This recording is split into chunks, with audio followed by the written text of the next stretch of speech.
xi măng không nhỉ? Còn đấy, anh lấy nhiều không? Anh lấy vài bao thôi, tầm 3-4 bao thôi. Anh để bên kia. Sang bên này.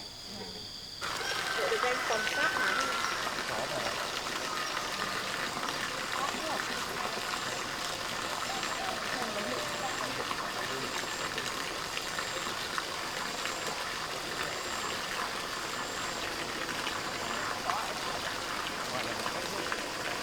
Măng thì là anh để anh đậy bạt ở đây.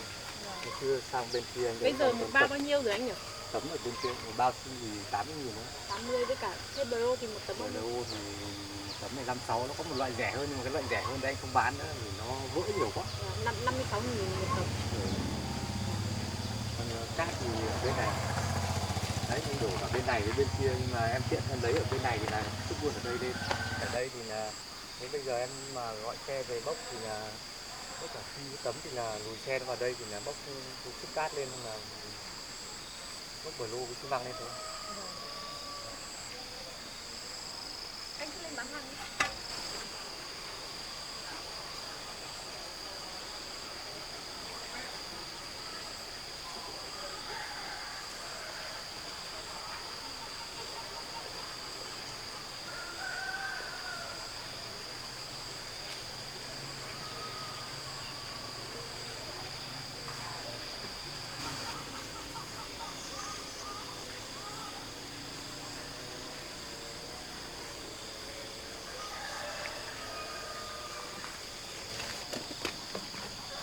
Anh ơi, mấy cái thanh tre này em lôi ra góc này được không? Được mà.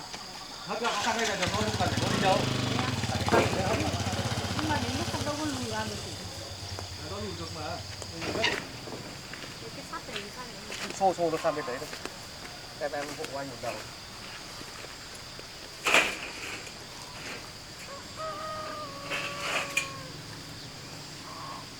Đây là chút là đặt. Được rồi.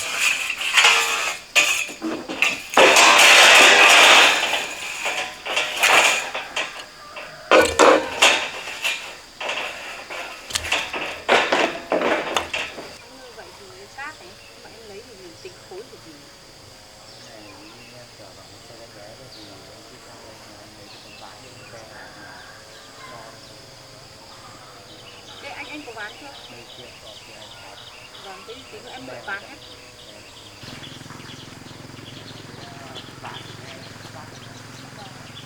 Cái này thì em có xe để cả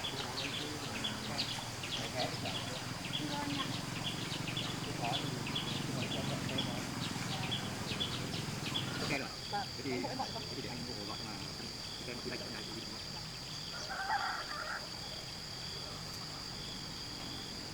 Alo em à, em có hay em có rảnh không? Có ngoài này đi ra chở ra những các cái vật liệu này đi chở đi lên chỗ khác thì phải cần luôn. Để em rảnh ra chở ra nhé. Thế làm luôn anh nhé. Vâng, cô Lâm đến rồi đấy em.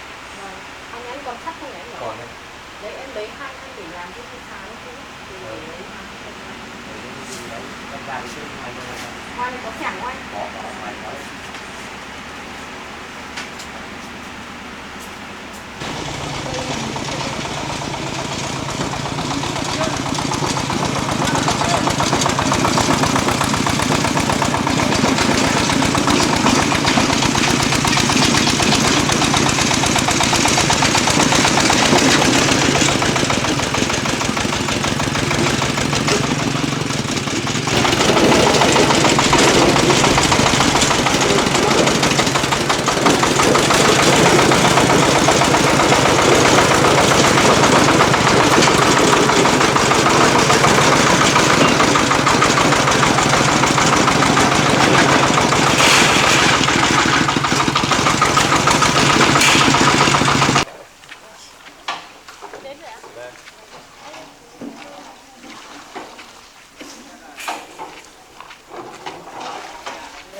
Cho cái mặt kỹ vào ấy lót nó vào, không cái cát này nó lọt đi, nó sắp nó lọt hết. Để đất sạch đều. Đấy, cái tấm nó vuông vuông sẵn như thế đấy. Đây này. Nó dài bằng nhau. Đây hai tấm này dài bằng nhau. treo để sang dọc theo thành này này.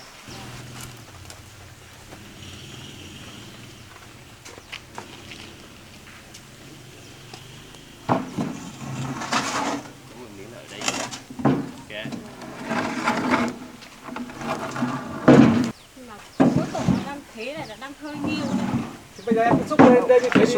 Đấy, đúng rồi đấy, mình phải xúc xong là mình mới lại cho là lên. mình sau được mà. Lấy cái miếng này ra nhỉ. Bây giờ cứ để nó giải cái bàn lên này. Con là nó hỏi ôi đến rồi lấy lên vào này nó có nhiều cát lắm rồi đấy, không biết. Đây, không mấy đâu mà. Đây này, nó đằng xuôi này, đằng nào để lấy xi thì nuôi xếp ở đằng xi này, đằng này xong là chẹt thì là nó không trôi lại nữa, cần gì phải Không, như thế đi, đã nó đấy là kéo dây đơn đi. cởi dây đơn xuống. Thế để làm phụ xi. Rồi là lúc này dây đưa một dây đè ra đây này. Căn bảo thằng Hà nó lấy phụ thằng béo đi, nó đi muộn bọn Nhật né đi, Nó hỏng xe. bắt đầu đép ra bánh xe qua bánh xe cái này vui nhiều ấy. Ở này đẩy ra chả ai chút. Nhưng mà mưa ướt ấy.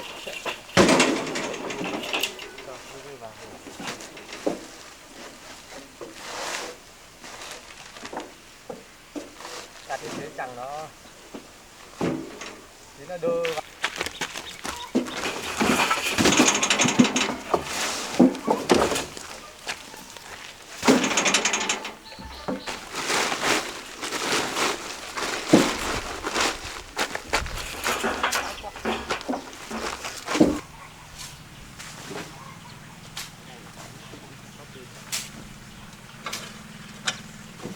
Này kia mình hớp sang bên này rồi.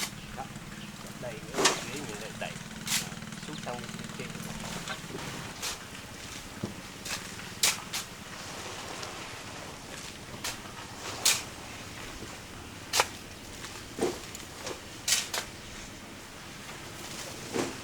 Chắn rồi, để nước tàn lạnh nữa.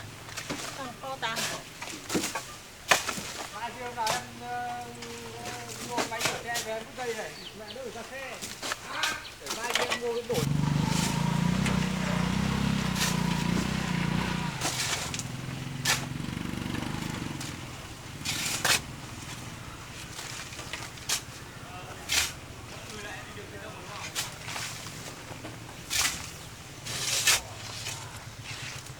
Nóng quá chứ nhỉ.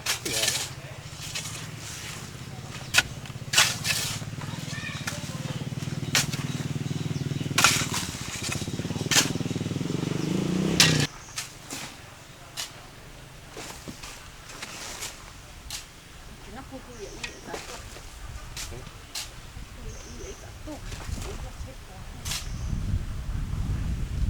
Đấy. Em chỉ đi ấy. Cái tổ ấy.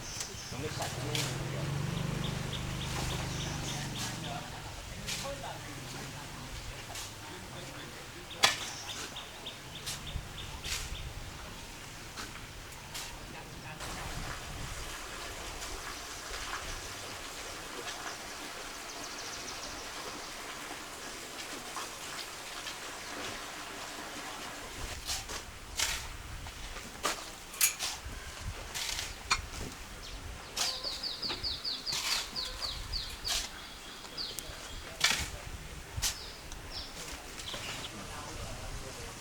Đầu tiên đã số Cái đồi đấy bây giờ năm ngoái vừa mới phá cây ra của ạ. năm ngoái về chặt. Được cái là nó ở gần nhà thì mình làm nó hết cả.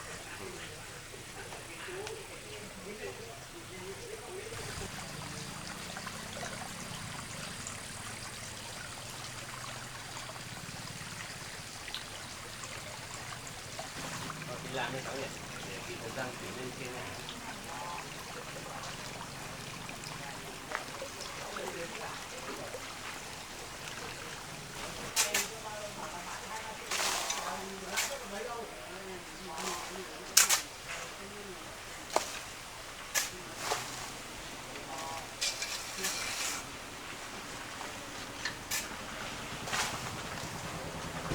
Vẫn nó lên cò mà. Một lần nào. Một lần cũng. Ừ. Làm có phải uống luôn. Thì họ có hành dụng biểu các bạn.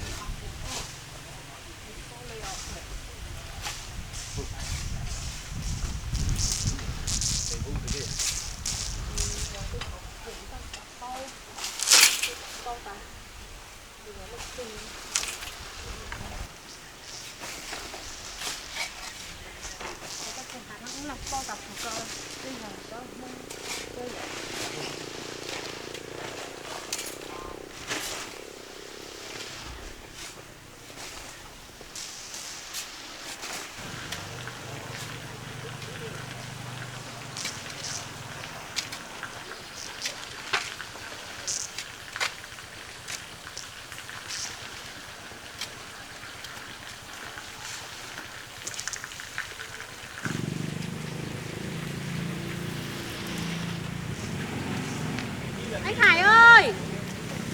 Anh Khải ơi! Anh cầm thước và đo hộ em.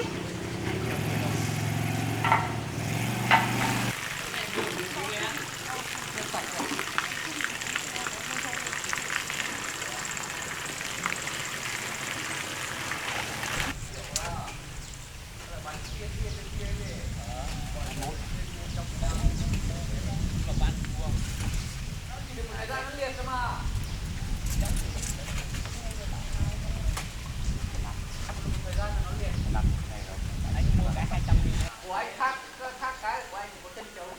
Đúng rồi, của anh là chân trống, đúng rồi.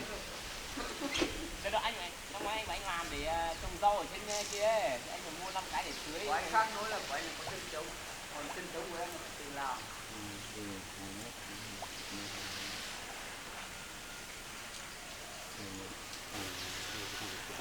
Sáu tấc. 6 tấc thì thế là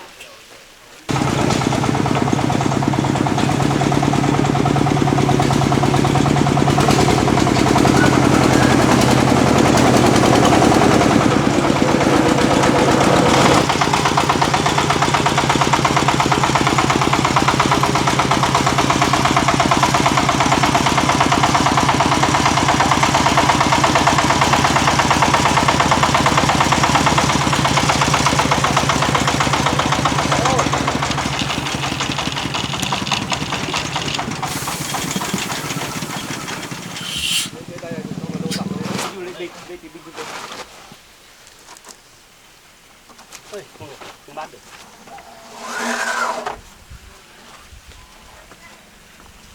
Lọt không? Lọt đâu? Nghiêng lọt, cái là lọt không vừa để cái này được.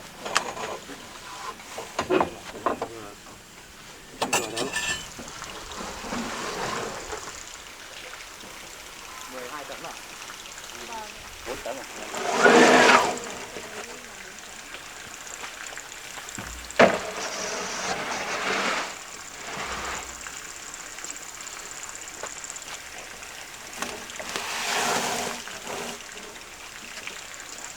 Cái này chín lại đi.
anh là xong nước nhé.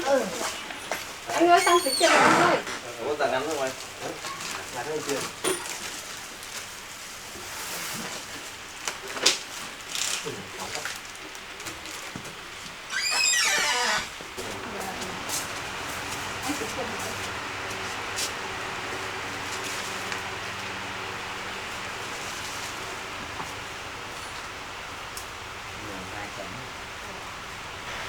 Chị ơi, chị Nguyệt ơi, có bơm xe không? Lấy cho em một cái bơm.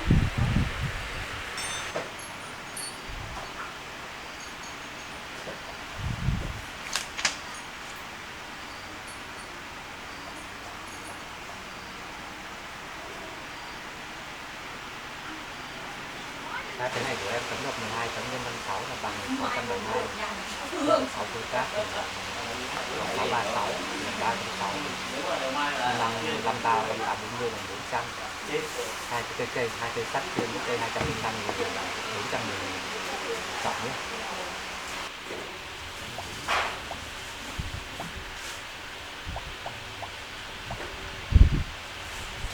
Triệu 842. 1842 đúng không? Đây em 3 chai nước. 3 chai nước 30 nghìn nữa. 1872. Đây là cái bơm này. Hả? Bảo em cứ chạy em luôn. 1.912 rồi.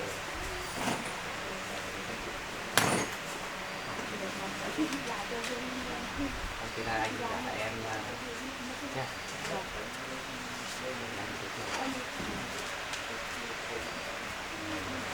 Anh gửi lại em. Đi bên kia. Không hình như là lẻ 12.000 thì anh không lấy à? Thôi anh đi kia. Rồi thì em cảm ơn nhé. Em về luôn đâu. Nóng nhở? Anh cầm cái này về em. À đấy, hôm nay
Kan tao chẳng có mất tao đấy.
Vận chuyển như này rất là bất tiện cô ạ.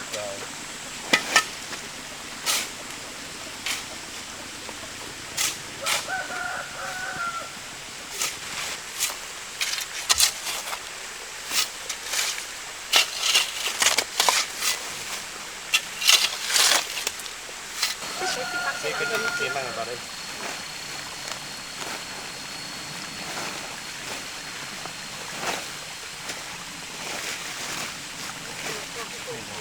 Có cái đoạn cây rồi. Đây cây đấy không được đâu. Tôi chỉ cái cây cao để nước nó chạy ra đấy. Đây có một cây đây, mấy cây này. Nó tuần thẳng. Con ăn lỗ. Kéo lủi ra dòng san nữa chứ không kẻ mưa to thì sợ. Chắc là không thích đường tí gì. Không biết một tí thẳng cái đóng cao.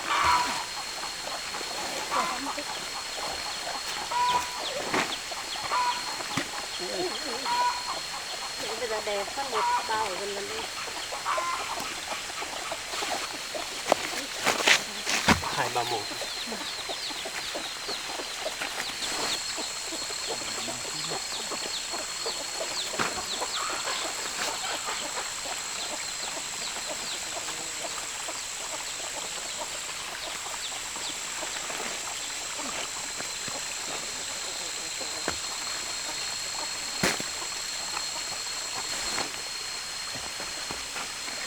Cho ngang luôn đừng là không nhảy đấy, như này để đè cho ngang.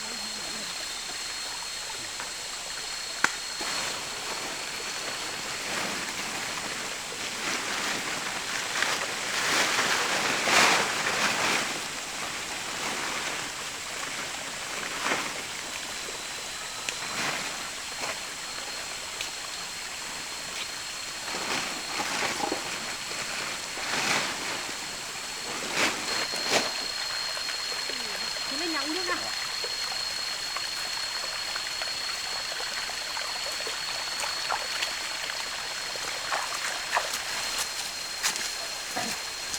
Lấy chung ngồi đây cũng được.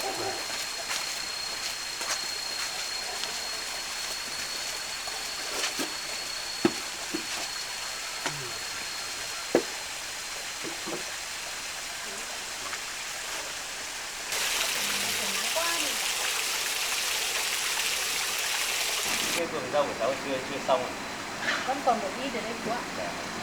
Hôm đấy họ làm xong rồi chiều nắng quá. Không làm cái này phải làm viên lên Vâng. nó bằng kia. Cái bơm này là vì làm gì? Cái bơm cái xe rổ của cháu bị hết hơi. Không rồi cháu bảo là định là chú mang lên mà lại quên. Nó bên mua một cái này. Vâng. Chú đi xem cái công trình xem là khớp làm như nào nhé. Vâng. Đi qua dưới này. Vâng.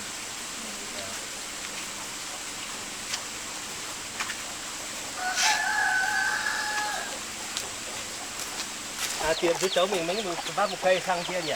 Vâng, thế chú hội cháu cho từng cái chuồng vào.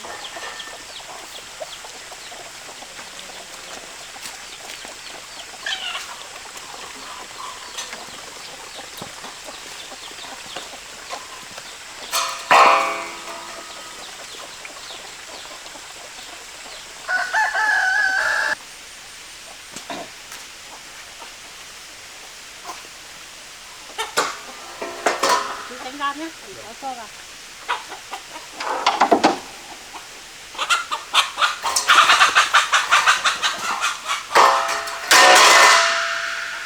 Cái này cháu để ngang ra là 2 ngang. Vâng, một ngăn nhỏ, một ngăn to. Thế cửa để đâu? Cửa trên này này. Đây cháu và con đang nghĩ là chắc có khi đây đây một cái đấy nhá. Hai cái. Cái này để Chuyện mình còn nuôi gà con rồi con gà to. Này cháu để xây cao bằng nào? Chắc là từ tầm này thôi chú ạ. Và về chuồng gà thì mình phải xây thoáng hơn một tí, gà mới thích ngủ. Vâng, cái thịt sợ là kín quá một phần nó nóng. Đúng rồi. Mình lập bro lên tầm này cũng nóng rồi. Đúng rồi. Cái này cháu nếu mà cháu lập thì thiếu sát của cháu là thiếu nha, 3 thanh là thiếu. 3 thanh thiếu ở chú. Vâng, để chú làm cho cháu xem nhá. Ví dụ như là một cây vào đây, một cây vào đây, hoặc đến vậy một cây ngang lên để gáp được cái này. Thế là mình lại cần hai cái thanh ngang nữa. Đấy, cháu không nhớ. Cháu không nhớ đến. Cháu lại chỉ nghĩ được 3 cái thanh dòng này thôi. Thế cứ để thầy làm xong nhé, xay xong nhá, để chú lên chú hộ cháu lập cái ngói ở trên. Vâng, thế nên phải cần chú lên đấy chú ạ. Mình cháu thì cháu cũng không làm được đấy. Đây, cái này là cái ao nuôi vịt của cháu đấy. Cái xay này là được đấy, nhưng mà ở chỗ này chỗ thoát nước ra đây này cháu phải làm được một cái dưới này thì tốt hơn. Phải giữ bẩn để mình rửa vệ sinh nhé. Rồi, nhưng mà tại vì cái đất này đất mượn ấy chú, nên là nó khó lắm, mình làm thì sợ nó không bền. Thôi, làm cái trên cũng được. Ôi, đống cát này gà nó bới hết rồi. Cháu lấy xẻng xúc qua vào trong đi. Vâng, để cháu ấy chú ạ. Thôi thì hình chú về nhá. Vâng, cháu cảm ơn chú nhá. Chú về cháu dọn dẹp qua đây đã.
bỏ ra cái thì rất là mỏng đấy.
Mẹ ăn ngon quá.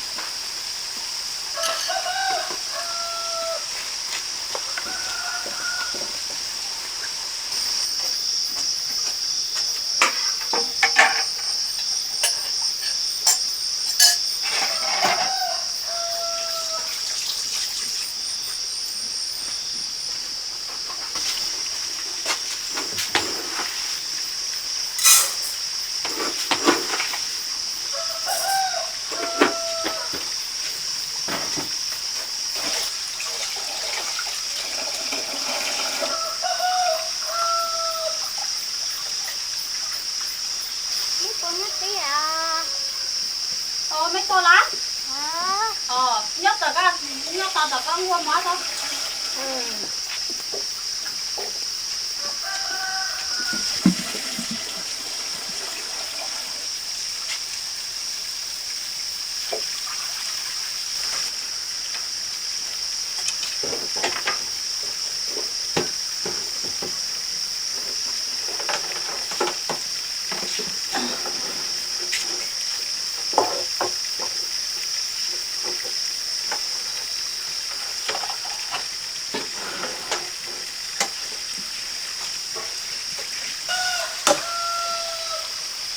Không ăn mú.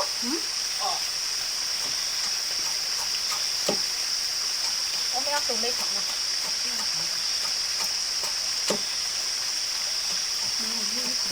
Bên nọc thay tàu. Nọ lắm. Có nọ nắng vừa bên nọ nữa. Cô lò lắm. Lò là. Con tỏ như con. Nhớ tỏ cô, nhớ tỏ tấm sáng. Ôi, trong đó tôi sợ ổng nó không đấy. Ui, nó nghe tàu đúng rồi, chị lo liền. Nắng tàu đây là nhau phải nó lại xong phóng nắng sau đó.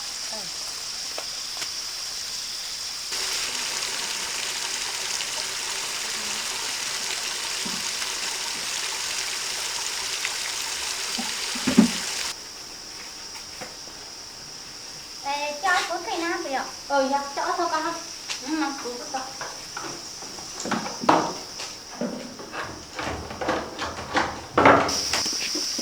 Nó lọt thì nó đẹp.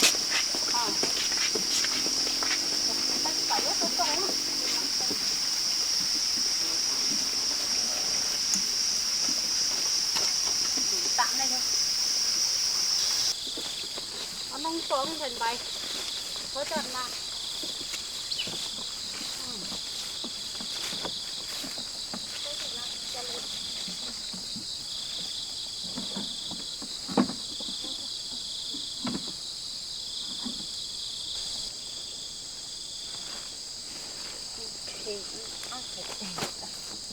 Thế nhưng mà ta không ta nào đây đây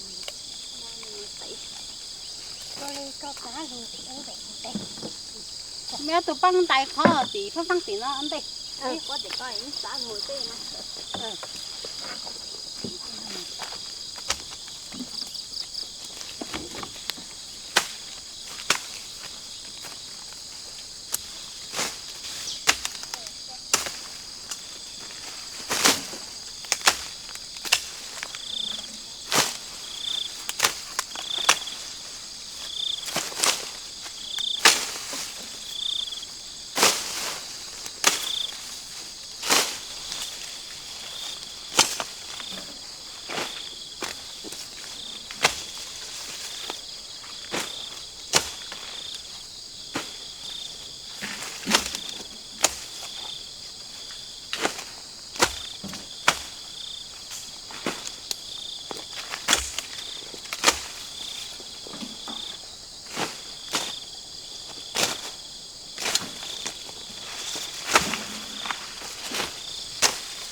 mắt nó thôi.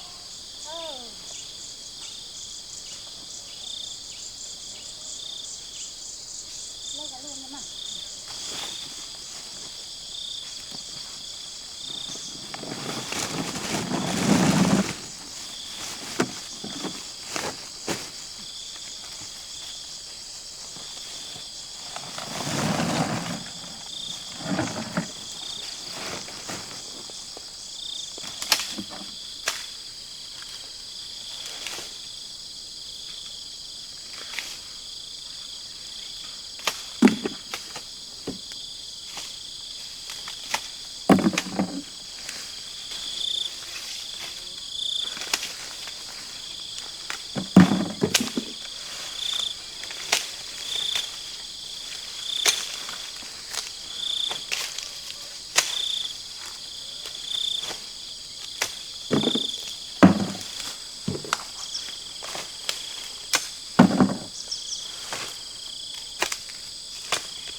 Chúa chắc là ôi chả không được thở.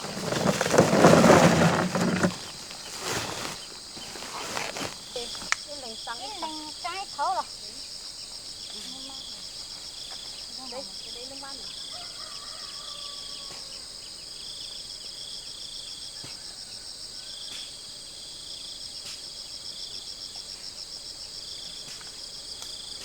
Đây nó tăng sao? Đâu có ao nu chú à? Nó chú ao nu. Cái nuôi nó chú ao nu này.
Đây có một cái tủ chiên không. Cứ để lại thôi.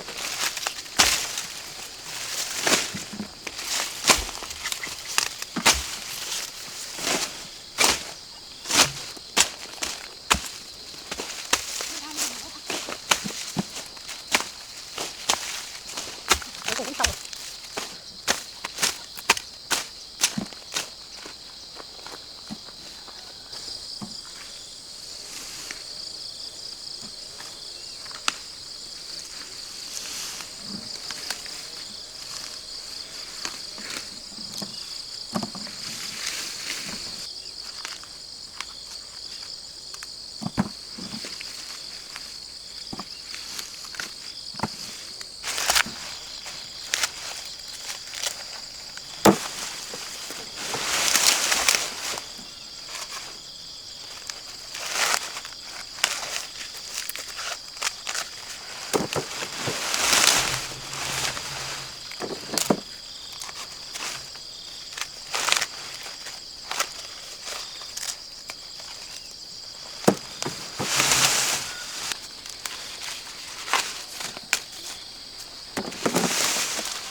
Con để không? Anh à.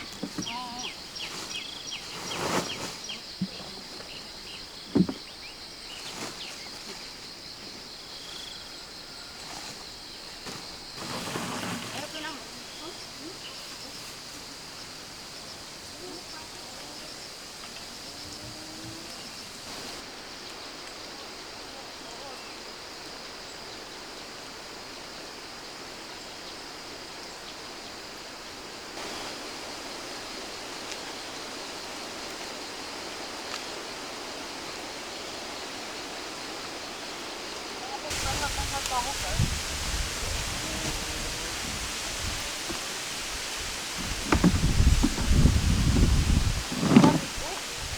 Con nhìn trái chậm một cái đó, chậm một con, một cái con như thật đó.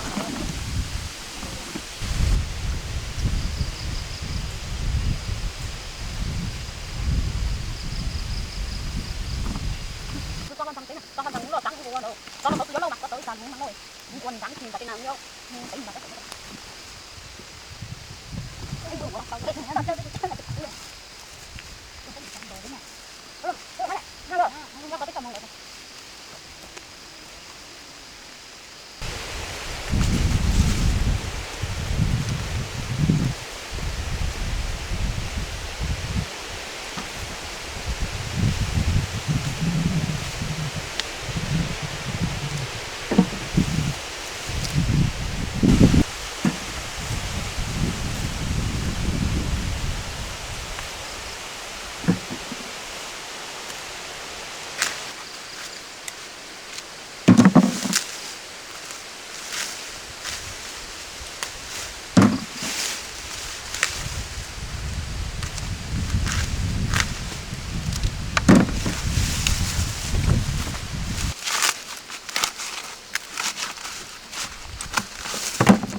thôi đâu kìa ăn sống thì nó em món được cái nào món thôi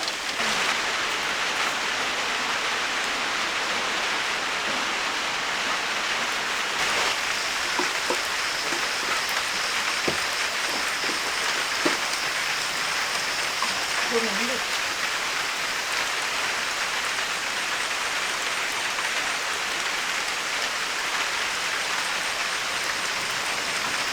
gió tắt cái nó mất nếu nhà có chưa còn máu nào là thì nó món của tao nó uống nó cái tao bóc mình cái mỏ đây này tao mình nằm về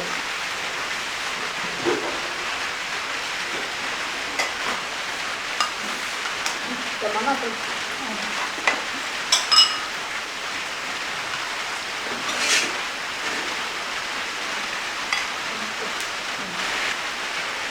thì chúng ta cứ nó món cho tôi đấy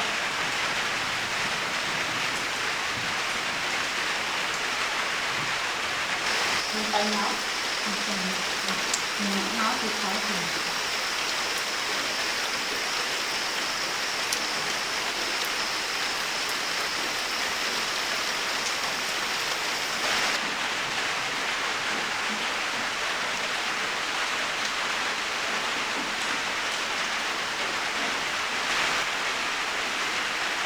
tại sao nó này